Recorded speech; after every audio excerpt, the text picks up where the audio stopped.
হরে কৃষ্ণ। শ্রীমদ্ ভাগবতম প্রথম স্কন্দ প্রথম অধ্যায় প্রথম শ্লোক।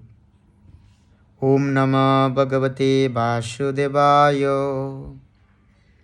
জন্মাদস্য যতয়ন্নয়াদিতরত চর্তেষু বিঘ্নস্বরাট তেনি ব্রহ্মা হৃদয়জাদিকবৈ মহন্তি যৎসরয়া তেজো বারিমিদং যত বিনিমयो यत्र তিসর্গমিশাম ধাম্না স্বেন সদা নিরস্তকুহকম সত্যম পরম ধীমহি। হরে কৃষ্ণ।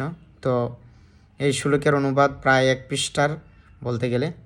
তো এখানে ওম নমো ভগবতে বাসুদেবায় মানে হচ্ছে এখানে বাসুদেব তন্ময় শ্রীকৃষ্ণ। হ্যাঁ, বাসুদেব তন্ময় শ্রীকৃষ্ণ, যিনি সর্বব্যাপ্ত পরমেশ্বর ভগবান। আমি আপনার সশত প্রণতি নিবেদন করি, আমি শ্রীকৃষ্ণের ধ্যান করি। হ্যাঁ, কেননা তিনি হচ্ছেন প্রকাশিত ব্রহ্মাণ্ড সমূহের সৃষ্টি স্থিতি প্রলয়ের আদি কারণ। হ্যাঁ, তিনি প্রত্যক্ষ পরোক্ষভাবে সব কিছু সম্বন্ধে অবগত।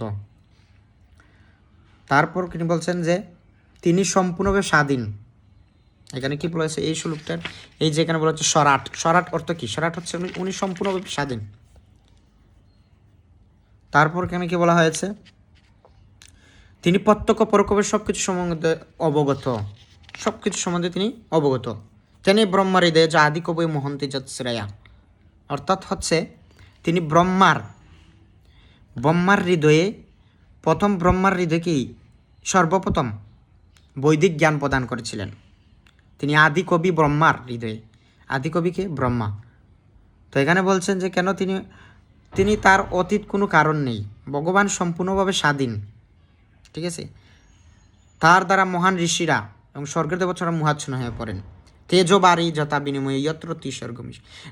আদি কবি মহন্তি যৎশ্রেয়া অর্থ হচ্ছে দেবতারা পর্যন্ত মোহিত হয়ে যান।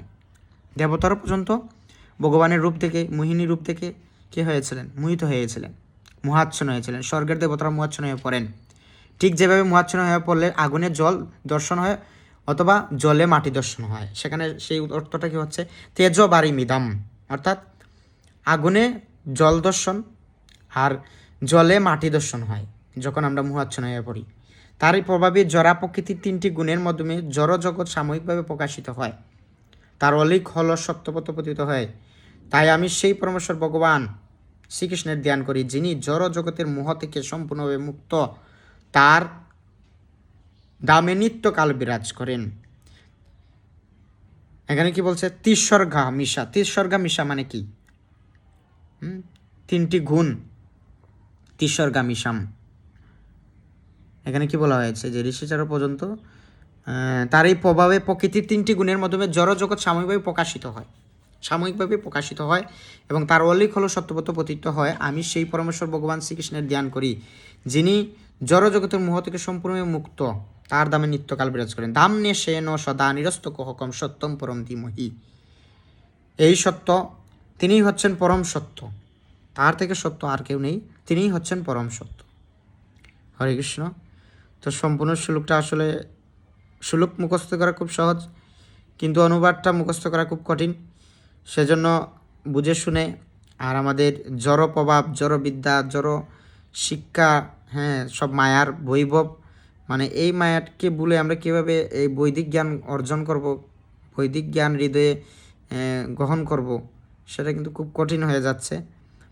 সেজন্য যখন আমরা অধ্যয়ন করব তখন আমাদের এরকম থাকতে হবে যে আমাদের আর কোনো জড় উৎকণ্ঠা নেই। হ্যাঁ, বৈকুণ্ঠ মানে কি? বৈকুণ্ঠ এখানে কোনো নেই, উৎকণ্ঠা নেই, ভগবানের ধামে কোনো নেই। কিন্তু এই জড় জগতে আমাদের আশয় বিষয়, সামাজিক, পারিবারিক বিভিন্ন চিন্তাধারা আমাদের মাথায় চলে আসে। তখন আমরা এই যে অনুবাদটা ভুলে যাই। অনুবাদ যেমন ধরুন আমি মুখস্থ করতে পারতেছি না, অনুবাদটা বারবার ভুলে যাচ্ছি, মানে মুখস্থ হয় তারপর আবার ভুলে যাচ্ছি। কারণ কি? কারণ এই বিদ্যার সাথে ম্যাটারিয়াল নলেজ এবং স্পিরিচুয়াল নলেজের দিকে ফোকাস কম দিতেছি, জড়জাগতিক বিদ্যার দিকে বেশি ফোকাস দিতেছি, সেজন্য সমস্যা হচ্ছে। হরে কৃষ্ণ। তো সবাই আমার জন্য কৃপা করবেন। ধন্যবাদ সবাইকে।